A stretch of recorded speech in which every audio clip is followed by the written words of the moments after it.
Mheshimiwa Leader of Majority, Mheshimiwa Anthony Kimani Ichungwa.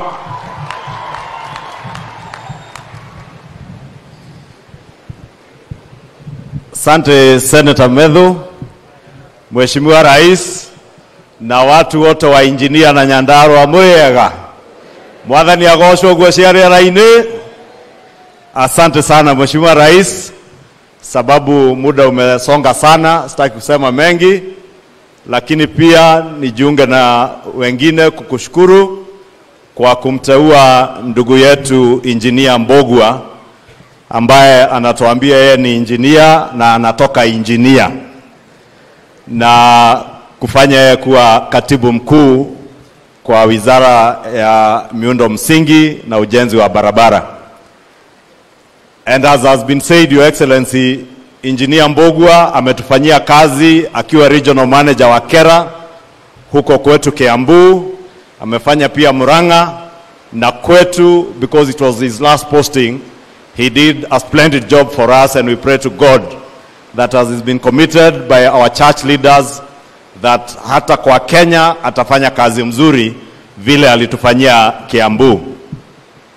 Your Excellency, nimesikia Dindi Nyoro, ndugu yangu na Senator Medhu wakisumbuka sababu ya yale waandishi wa magazeti wanaandika. Na leo umetuambia tukiwa Limuru ya kuwa kelele kwa siasa ni kama music ama choir ya kufanya kazi ifanyike kwa hii siasa ya maendeleo. And I know, Your Excellency, you are never distracted by naysayers.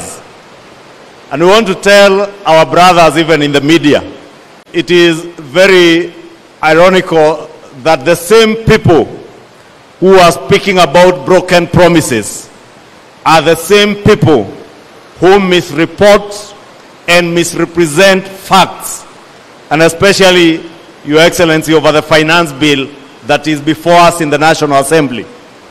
It is the same media houses that have been misrepresenting and misreporting facts. And therefore, Your Excellency, we will not be distracted by the noise and by the naysayers. We shall remain focused. Na vile ulituambia Mheshimiwa Rais ya kuwa chief among your chief promises was a bottom-up economic transformation agenda. Na ukatuambia kwa the bottom-up economic transformation agenda utahakikisha ya kuwa we expand our tax base so that we rope in or we bring in more people to become taxpayers. Therefore, Your Excellency, wakati unatuambia mambo ya housing fund, that the 3%, na leo Mheshimiwa Rais umetuambia vizuri, hata mimi kama mbunge ambaye analipwa karibu shilingi milioni 1 kwa mwezi, naulizwa kwa ile housing fund nilipe shilingi 2,500 ili kijana ako hapa engineer na yule ako Kikuyu apate ajira, ili awe pia ni mlipa ushuru, ili Wakenya wote tujumuike kulipa ushuru. Your Excellency, pia mipango ambayo uko nayo sio pekee ya housing, NHIF, NSSF, Your Excellency, that by contributing an extra few shillings as a member of parliament, Your Excellency, I will be rescued from every Saturday, every Sunday, almost every day. All these members of parliament wako hapa kila weekend, wanajumuika na hao wananchi kuwachangia michango ya mambo ya afya, fundraising za medical care.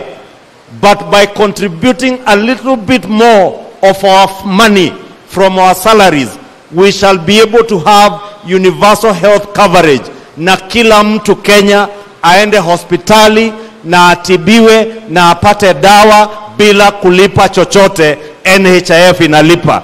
Na kama hiyo, Mheshimiwa Rais, ndio watu wa magazeti na wale naysayers wanatuchochea ati tusilipe ushuru, ni afadhali nilipe 2,500 na vijana wapate ajira. ni afadhali nilipe hata shilingi 10,000 kwa NHIF na wananchi wangu Kikuyu wapate madawa kwa hospitali na watibiwe bila kulipishwa.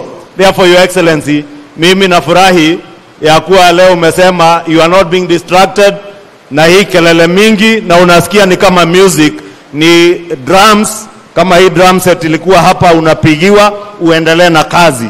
Wewe endelea kuchapa kazi, na sisi watu wa kelele usijali, tutakusaidia kuwanyamazisha.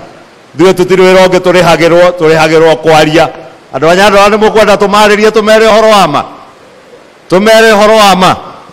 Na macio maige kwa heshima kuu ni mtambue Deputy Governor wetu asimame wa Nairobi, Deputy Governor Mushiri. Amekaa kwa viongozi wa kanisa, ni mundu muhonoku, nikio ikaria hari andu wa kanitha, na ngwihoka ona ikara Nairobi Deputy Governor umenye andu a Nyandarua na makwendete na uri o mucii. Kwa heshima sasa nimkaribishe Governor wetu wa Nyandarua County, Mheshimiwa